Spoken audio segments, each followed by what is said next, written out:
Le croyant face au monde hostile. Le livre des psaumes, que l'on appelle également psautier, est un livre de prières chantées du peuple juif. Une des particularités de ce livre réside dans le fait que nous trouvons relatées d'abord les paroles de croyants à Dieu. Donc un recueil de prières chantées. Mais pas seulement. La dimension théologique et prophétique du livre est souvent négligée lors de notre lecture du psautier. Mais aucun livre de l'Ancien Testament n'est plus souvent cité dans le Nouveau que le livre des psaumes. Et de manière surprenante, il n'est pas cité de la manière attendue, c'est-à-dire comme une prière, mais il est cité en rapport avec le Messie et son œuvre. Une dimension théologique et prophétique claire dans ce livre des psaumes. Lors de nos dernières études, nous avons regardé aux 4 premiers psaumes. Psaume 1er, heureux l'homme qui ne suit pas le conseil des méchants, qui ne s'arrête pas sur la voie des pécheurs et ne s'assied pas en compagnie des moqueurs, mais qui trouve son plaisir dans la loi de l'Éternel et la médite jour et nuit. Au psaume 2, nous avions vu cette affirmation, psaume 2, verset 7, « Je veux proclamer le décret de l'Éternel. Il m'a dit, tu es mon fils, je t'ai engendré aujourd'hui. » Puis lors de nos 2 dernières études, du psaume 3 et du psaume 4, ces 2 psaumes étaient liés avec une prière du matin et une prière du soir, avec la confiance au cœur de la persécution. Nous regarderons aujourd'hui au psaume 5, et je vous invite à lire ce psaume maintenant. Psaume 5. Au chef de chœur, avec les flûtes, psaume de David. Prête l'oreille à mes paroles, Éternel, écoute mes gémissements. Sois attentif à mes cris, mon roi et mon Dieu. C'est à toi que j'adresse ma prière. Éternel, le matin, tu entends ma voix. Le matin, je me tourne vers toi et j'attends. Car tu n'es pas un Dieu qui prenne plaisir à la méchanceté. Le mal n'a pas sa place auprès de toi. Les vantards ne peuvent résister devant ton regard. Tu détestes tous ceux qui commettent l'injustice. Tu fais disparaître les menteurs. L'Éternel a horreur des assassins et des trompeurs. Mais moi, par ta grande bonté, je vais à ta maison et je me prosterne dans ton saint temple avec la crainte qui t'est due. Éternel, conduis-moi dans ta justice, à cause de mes adversaires. Aplanis ta voix devant moi, car il n'y a pas de sincérité dans leur bouche. Ils ne pensent qu'à détruire, leur gosier est une tombe ouverte, leur langue prononce des paroles flatteuses. Traite-les comme des coupables, ô Dieu, que leurs projets provoquent leur chute. Chasse-les à cause de leurs nombreux péchés, de leur révolte contre toi. Alors tous ceux qui se confient en toi se réjouiront. Ils seront pour toujours dans l'allégresse, et tu les protégeras. Tu seras un sujet de joie pour ceux qui aiment ton nom, car tu bénis le juste. Éternel, tu l'entoures de ta grâce, comme d'un bouclier. Je vous laisse quelques instants pour relire pour vous ce chapitre 5. Je vais laisser quelques instants. Si vous avez besoin de plus de temps, vous pouvez tout simplement mettre cette vidéo sur pause et prendre le temps dont vous aurez besoin.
Dans ces versets, David se tourne vers Dieu dans la prière. Nous avons ici la prière d'un croyant qui vient du sein de la tempête, qui vient à Dieu dans la prière. Prête l'oreille à mes paroles, Éternel, écoute mes gémissements.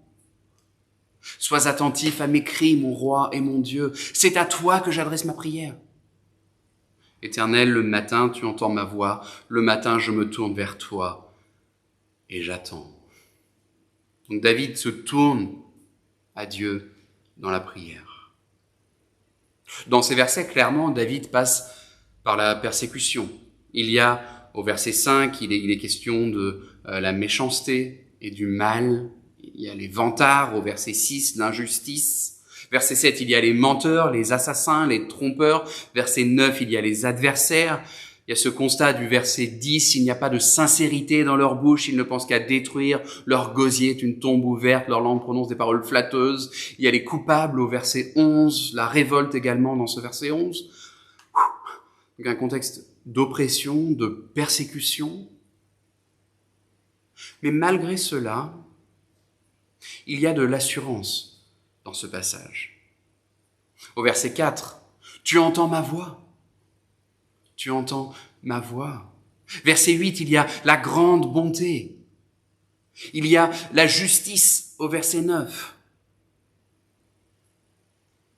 Et il y a ces versets 12 et 13. Alors tous ceux qui se confient en toi se réjouiront. Ils seront pour toujours dans l'allégresse et tu les protégeras.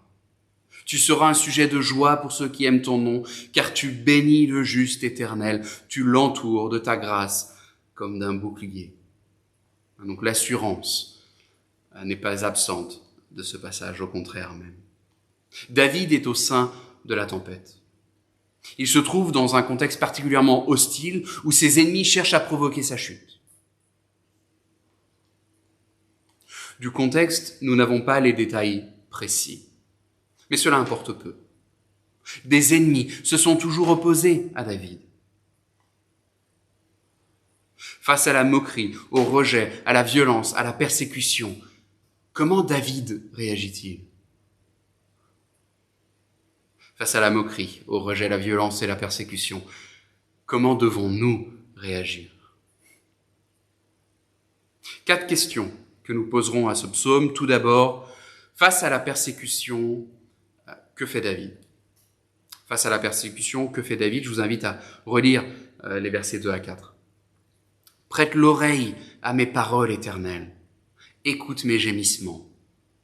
Sois attentif à mes cris, mon roi et mon Dieu. C'est à toi que j'adresse ma prière. Éternel, le matin, tu entends ma voix. Le matin, je me tourne vers toi et j'attends. Face à la persécution, que fait David? Je vous laisse un instant pour répondre à cette question. Face à la persécution, que fait David?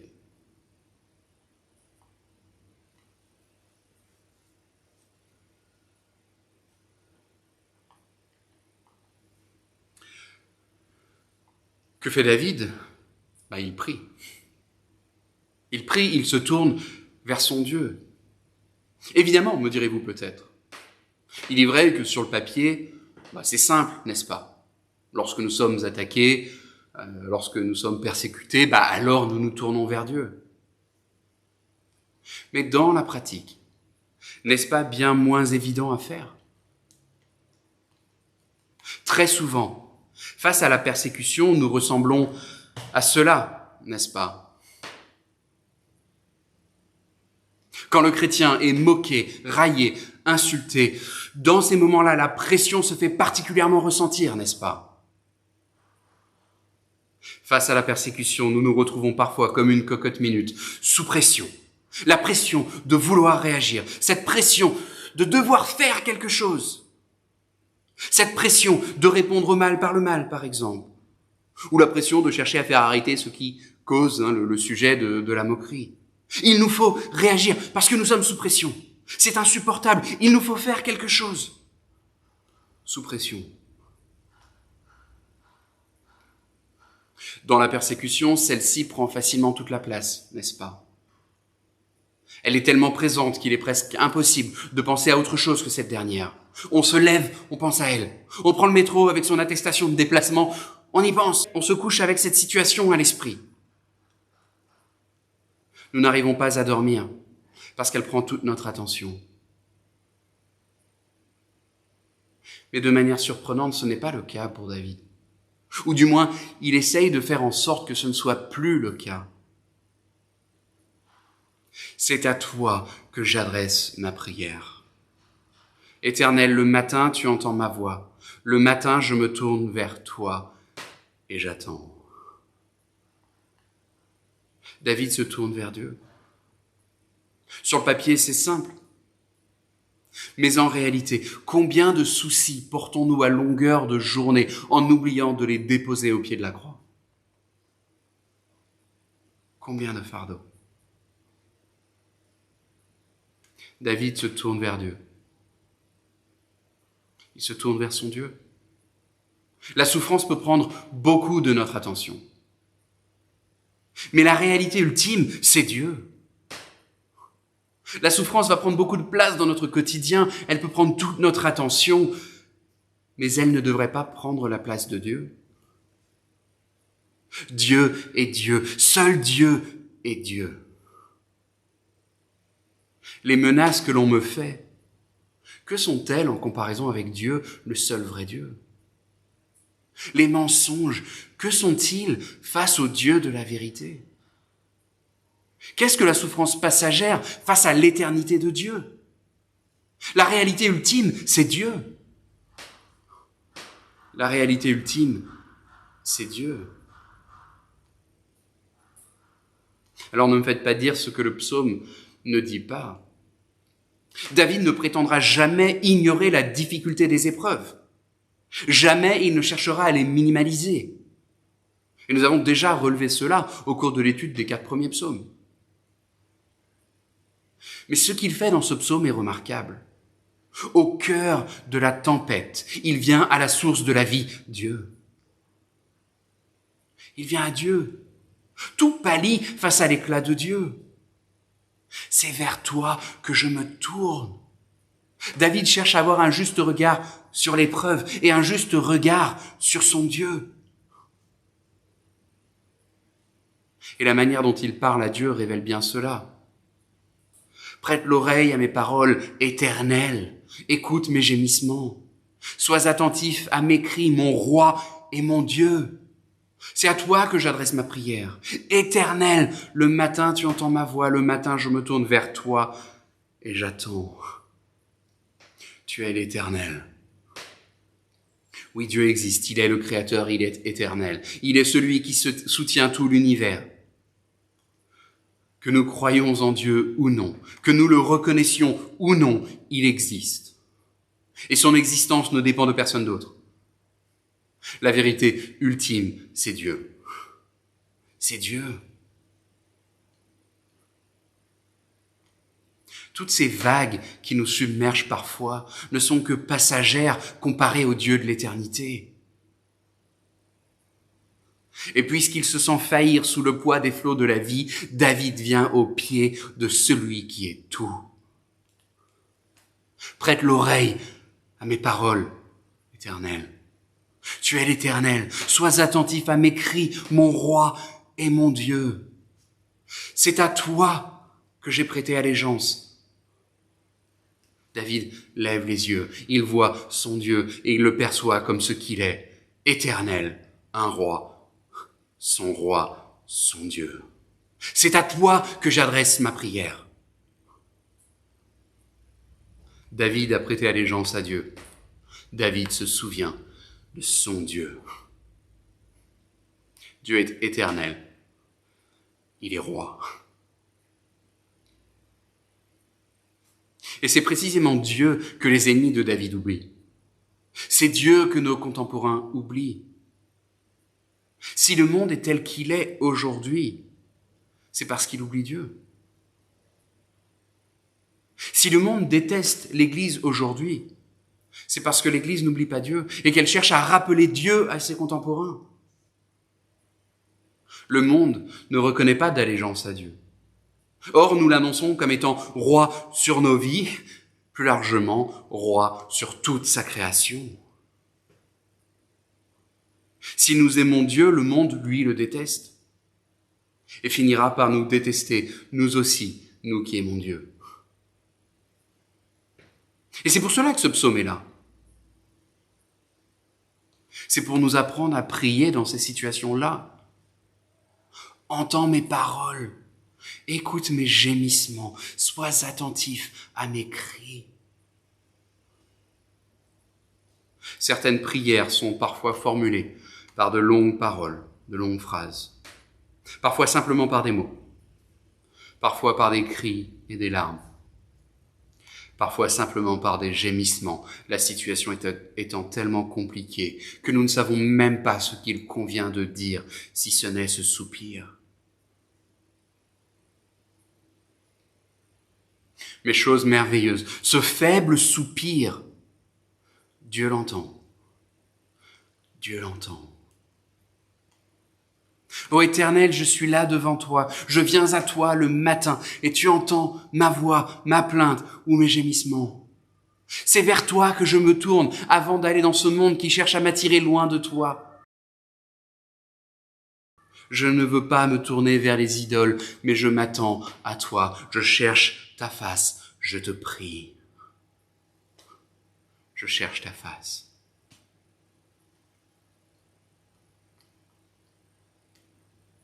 Est-ce que vous connaissez Augustus Siebe? Augustus Siebe, un ingénieur d'origine allemande, je crois qu'il a été naturalisé britannique par la suite. Au cours du 19e siècle, plusieurs ingénieurs travaillent sur les équipements de plongée sous-marine. Plusieurs concepts voient le jour, mais tous les premiers tests en conditions réelles débouchent sur la mort des plongeurs. Et ce, jusqu'à l'invention du scaphandre d'Augustus Siebe. Il comprit que pour le plongeur, une étape était impérative. Il fallait que le scaphandre soit porté pendant un certain temps par le plongeur avant d'y être immergé. Les poumons du plongeur devaient s'habituer à respirer au travers du scaphandre avant de pouvoir être jetés dans la mer. Ses poumons devaient être prêts avant d'être immergés. Le plongeur avait beau être jeune et athlétique, s'il ne préparait pas ses poumons, il ne survivra pas à certaines profondeurs ou à la remontée après la plongée. Ce n'était pas une question de forme, de nage, de taille de poumons, mais de préparation. C'est Augustus Siebe qui trouvera ensuite la nécessité d'incorporer des valves de décompression pour pouvoir aller plus en profondeur. Toujours dans l'importance de préparer et préserver ses poumons. D'une certaine manière, c'est ce que présente David ici dans notre passage. Le monde est tellement pollué de mal, de violence, de haine, qu'avant de nous y plonger, nous avons besoin de remplir nos poumons d'air pur. Ô Éternel, j'ai besoin de venir dans ta présence, jour après jour, matin après matin, affirme David. On a beau être fort, on a beau être le roi choisi par Dieu, on a beau venir d'un héritage familial prestigieux, on a beau avoir fréquenté l'église de la rue de Sèvres depuis des années, suivi tous les cultes en ligne, si nous ne nous ressourçons pas quotidiennement dans la présence de Dieu, par la prière et la lecture biblique, alors dans un monde aussi hostile que le nôtre, nous ne subsisterons pas. Dans le monde tel qu'il est, personne ne peut survivre spirituellement sans la prière. Personne ne peut survivre sans la lecture de la parole de Dieu. Nous avons besoin de remplir nos poumons d'air pur. L'essentiel de mon ministère en tant que pasteur, c'est rappeler ces deux vérités fondamentales. L'importance de la prière, l'importance de l'étude de la parole de Dieu. David est conscient de cela. Il vient puiser ses forces en Dieu. Au cœur de la tempête, il se tourne vers son roi et son Dieu.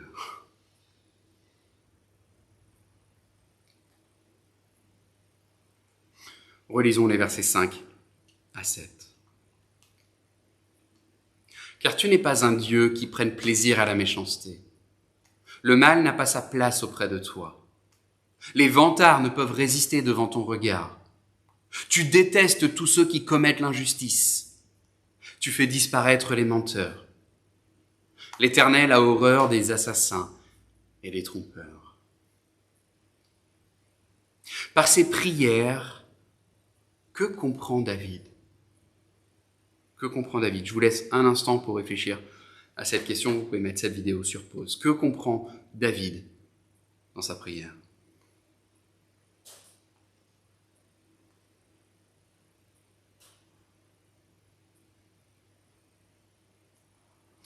David est frappé par la perfection ultime de Dieu. Dieu est saint. Il est intégralement séparé du péché.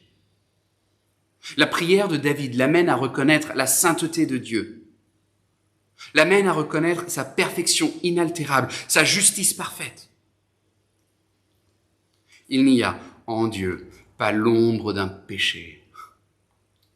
Dieu est saint, 3 fois saint, parfaitement saint. Il est parfaitement juste, il est parfaitement bon.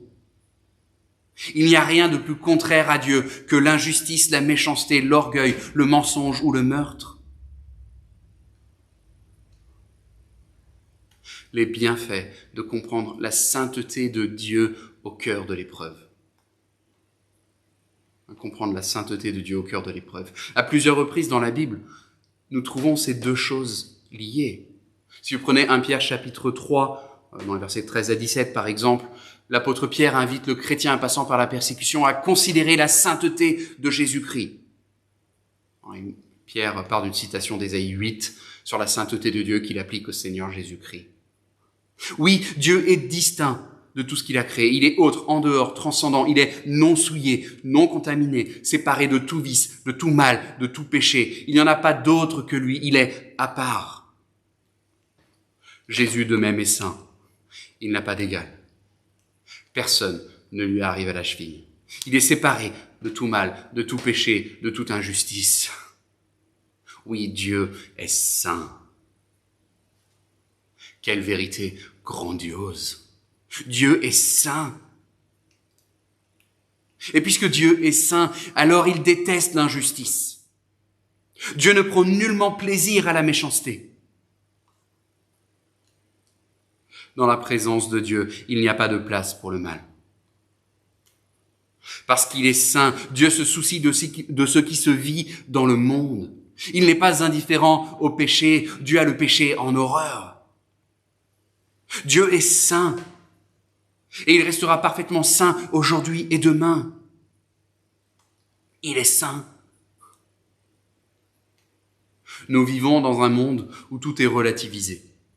Dans une société post-chrétienne comme la nôtre, la notion de vérité absolue n'existe plus. Ainsi, chacun a sa vérité. Sa vérité n'est pas la même vérité qu'un autre ou d'un autre. Ce que tu estimes mal, moi je le considère bon, c'est ma vérité. Ce qui est juste pour moi ne l'est peut-être pas pour toi. Mais l'idée d'une vérité absolue, pourquoi ta vérité serait plus vraie que la mienne? La sainteté de Dieu, voilà le baromètre. Voilà la règle. La sainteté de Dieu. Ce que Dieu appelle méchanceté, c'est la méchanceté. Ce que Dieu appelle injustice, c'est l'injustice. Ce que Dieu appelle bon est bon. Ce qu'il appelle juste est juste. La sainteté de Dieu, voilà le baromètre. La sainteté de Dieu ne change pas. Ce qui n'est pas en parfaite harmonie avec Dieu, c'est ce que Dieu appelle le mal. Tout ce qui est de Dieu est juste et vrai. Dans une société qui perd la crainte de Dieu, le mal finit toujours par se développer et par abonder. Si l'on met Dieu, sa sainteté, sa justice de côté, alors après tout, pourquoi ne pas pousser mamie dans les orties? Dieu déteste le mal, parce qu'il n'y a rien de plus contraire à sa personne que le mal. Dieu déteste l'orgueil des orgueilleux. Pourquoi déteste-t-il l'orgueil? Parce qu'il est le Dieu souverain et rien n'échappe à sa main. La santé et le succès, c'est Dieu qui les donne. Personne ne peut se vanter de quoi que ce soit, puisque tout vient de Dieu. Tout vient de Dieu. David est frappé par la sainteté de Dieu. Ce que Dieu appelle bon est bon, ce qu'il appelle saint est saint. Alors comment comprendre ce verset 6 ? Des vantards ne peuvent résister devant ton regard. Tu détestes tous ceux qui commettent l'injustice. Tu fais disparaître les menteurs. L'Éternel a horreur des assassins et des trompeurs. Je vous laisse un instant pour répondre à cette question. Comment comprendre ces versets 6 et 7 ?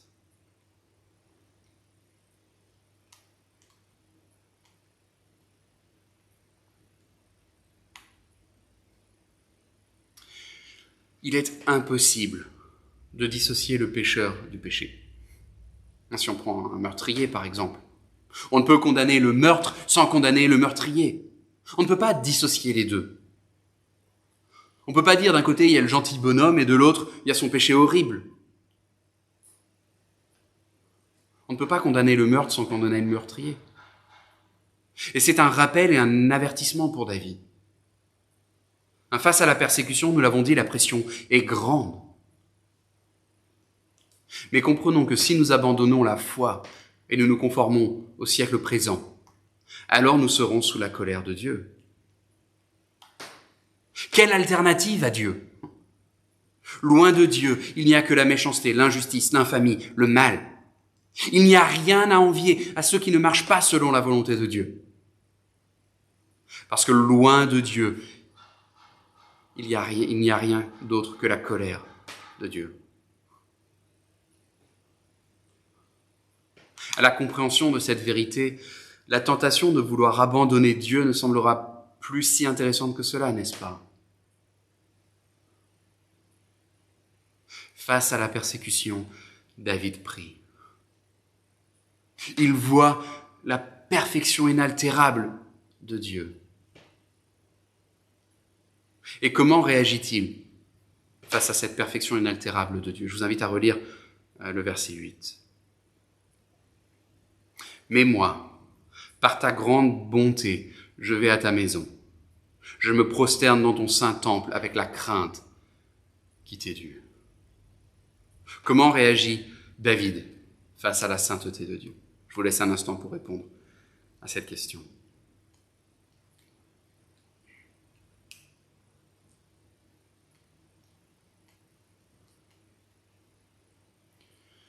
Une des tentations qui se présente souvent aux chrétiens est celle de chercher à effacer les différences avec le monde. Moins il y aura de différences, plus le message de la Bible sera simple à accepter, pense-t-on. David prend le contre-pied total à ce raisonnement-là.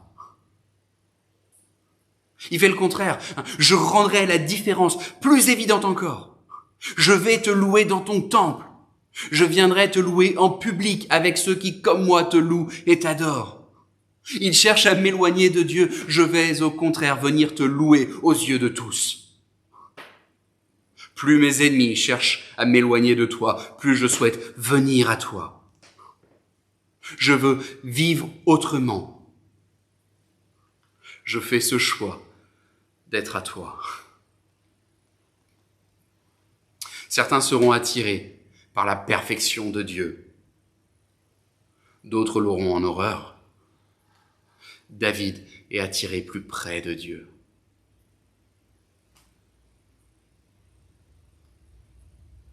C'est un petit peu comme deux aimants que l'on cherche à rapprocher. D'un côté, plus les aimants seront proches, plus ils chercheront à se repousser l'un de l'autre. Mais de l'autre côté, clac, au contraire, ils s'attirent. Avec Dieu, c'est un peu comme cela. À la vue de la perfection de Dieu, certains vont être attirés, d'autres, inversement, seront repoussés. Je vais te louer dans ton temple. Je viendrai te louer en public avec ceux qui, comme moi, te louent et t'adorent. Alors que David prie Dieu individuellement dans ce psaume 5, cette prière l'amène à vouloir louer Dieu publiquement, en communauté. Oui, nous ne pouvons imaginer une brebis sans son troupeau. Un soldat ne peut combattre sans son armée. Un chrétien qui ne se réunit pas avec des frères et sœurs, c'est impensable pour David. Lorsque nous nous retrouvons ensemble pour louer Dieu, c'est à la sainteté de Dieu que nous regardons. Et le défi pour nous dans ce temps de confinement est grand. Il est grand. Parce que regarder des cultes, regarder des études, ce n'est pas pareil que de vivre l'Église. La tentation de la consommation se présente à nous. Mais l'Église n'est pas un supermarché où l'on vient prendre ce que l'on veut, que ce que l'on veut. L'Église, ce n'est pas une étiquette. L'Église, c'est un peuple racheté. Avec le conseil de l'Église, nous réfléchissons sur ce que nous pouvons faire pour continuer d'avoir un suivi pastoral des réguliers de l'Église.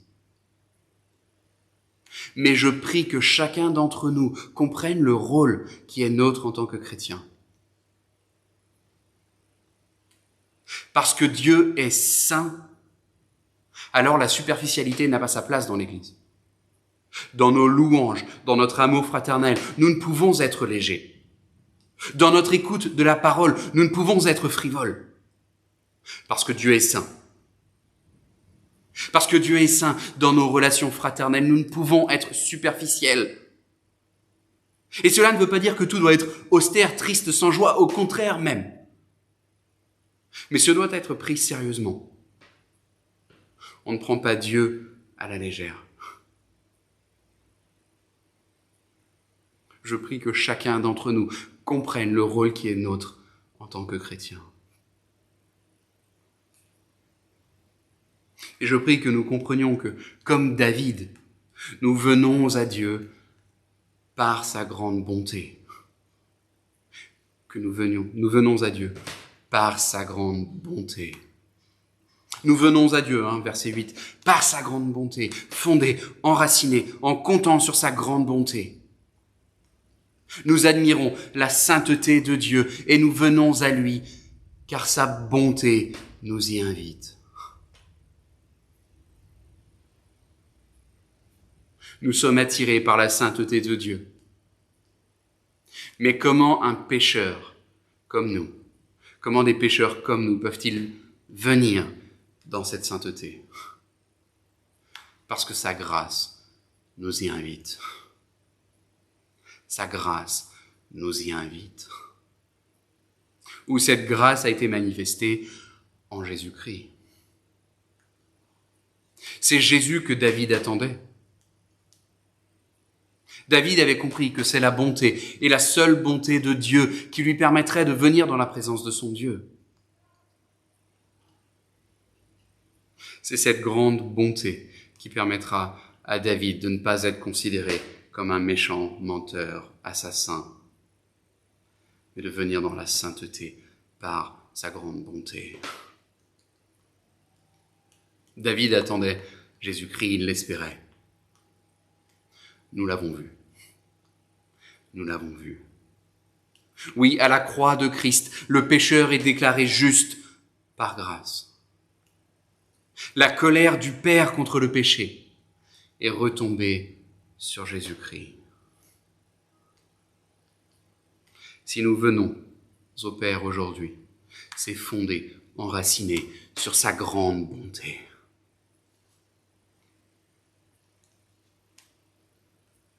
Dans la tempête qu'a fait David, il a prié. Qu'a-t-il vu? La sainteté de Dieu. Quelle a été sa réponse? Le désir d'une vie transformée. Que demande-t-il maintenant dans les versets 9 à 13? Je vous invite à les relire. Éternel, conduis-moi dans ta justice à cause de mes adversaires. Aplanis ta voix devant moi. Car il n'y a pas de sincérité dans leur bouche, ils ne pensent qu'à détruire. Leur gosier est une tombe ouverte, leur langue prononce des paroles flatteuses.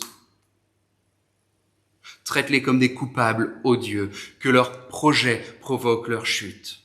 Chasse-les à cause de leurs nombreux péchés, de leur révolte contre toi. Alors tous ceux qui se confient en toi se réjouiront. Ils seront pour toujours dans l'allégresse, et tu les protégeras. Tu seras un sujet de joie pour ceux qui aiment ton nom. Car tu bénis le juste, Éternel, tu l'entoures de ta grâce comme d'un bouclier. Que demande David dans ces versets? Tout d'abord, que demande-t-il pour sa propre personne? Je vous invite à mettre sur pause et prendre le temps de réfléchir à cette question. Que demande-t-il pour sa propre personne?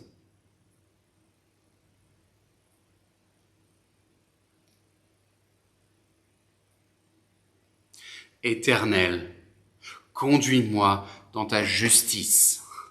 Aplanis ta voie devant moi. David prie que Dieu le guide, le dirige. Satan, notre adversaire, cherche à nous éloigner de Dieu. Il met toutes ses forces dans cette mission. Mettons notre confiance en Dieu. Que Dieu montre la voie à suivre. La vie ressemble parfois à un chemin sinueux où nous ne voyons pas où nous mène le prochain virage. Ou une montée qui nous fatigue inexorablement et nous empêche de voir ce qui suit. Aplanis le sentier. Rends ta volonté claire à mes yeux. Quelle belle prière à formuler à Dieu. Rends ta volonté claire à mes yeux. Ce soir, nous aurons des décisions à prendre. Demain aussi. Jour après jour, des choix ont besoin d'être faits.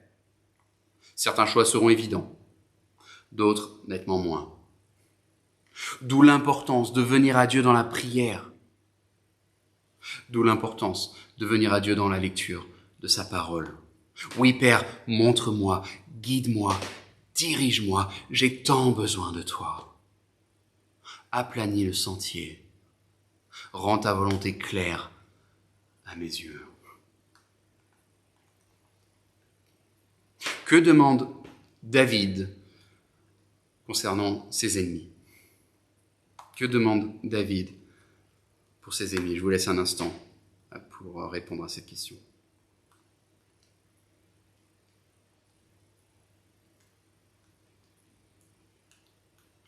Que Dieu ne laisse pas l'injustice impunie. Évidemment, notre souhait pour celui qui ne connaît pas Dieu, c'est qu'il vienne à Christ et se repente. Évidemment. Mais notre espérance dans ce monde si injuste, c'est aussi de savoir que Dieu est juste. Dieu, parce qu'il est saint, n'ignorera pas le péché. L'injustice ne restera pas impunie.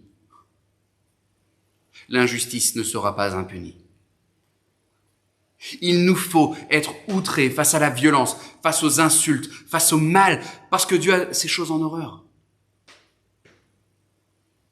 Et il faut dire à Dieu notre désarroi face à ces situations-là. Il faut dire à Dieu notre soif de justice. Dieu ne laissera pas l'injustice impunie.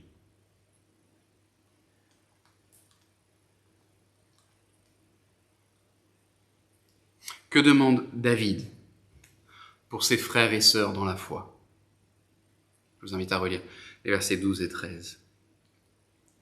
Alors tous ceux qui se confient en toi se réjouiront. Ils seront pour toujours dans l'allégresse, et tu les protégeras. Tu seras un sujet de joie pour ceux qui aiment ton nom, car tu bénis le juste, Éternel. Tu l'entoures de ta grâce comme d'un bouclier. Nous trouvons dans ces versets la définition du croyant authentique. Ceux qui se confient en toi, ceux qui aiment ton nom, ceux qui sont considérés justes au verset 13. Ceux qui mettent leur foi en Dieu par Jésus-Christ sont nos frères et sœurs dans la foi. Ceux qui aiment son nom sont déclarés justes par le sang de Jésus-Christ. Que ceux qui se confient en toi se réjouissent. Qu'ils se réjouissent. Au sein de la persécution, donne à mes frères et sœurs de se réjouir en toi. Dans la persécution, nous sommes souvent au plus mal, n'est-ce pas? David priait pour notre joie. Il priait pour notre joie. Tu bénis le juste, Éternel. Tu l'entoures de ta grâce comme d'un bouclier. Quelle affirmation profonde, n'est-ce pas? Tu l'entoures de ta grâce comme d'un bouclier. Faisons confiance à Dieu. Faisons confiance à Dieu. David nous invite à regarder au monde tel que Dieu le voit. Notre vie serait si différente si nous regardions à toute chose à travers du prisme de Dieu. Et l'impact de l'Église sur le monde serait bien plus grand qu'il ne l'est aujourd'hui. Que Dieu nous remplisse de joie, que Dieu nous remplisse d'assurance, de soif, de justice et de fruits de l'esprit.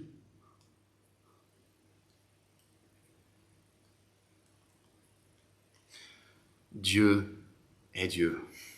Il est le seul Dieu. Il n'y a aucune crainte à avoir puisque Dieu est Dieu et il est en Jésus-Christ notre Dieu. Dans nos vies, face à la persécution, vivons l'assurance. Ma prière pour nous, c'est que nous puissions tourner le regard vers Jésus, que nous comprenions l'œuvre merveilleuse accomplie à la croix et que nous comprenions notre identité en Christ.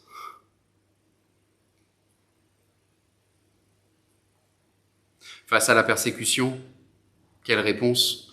La confiance en Dieu. Face à notre péché, quelle réponse? La confiance en Dieu. Face au péché de nos frères et sœurs, là encore, faisons confiance à Dieu.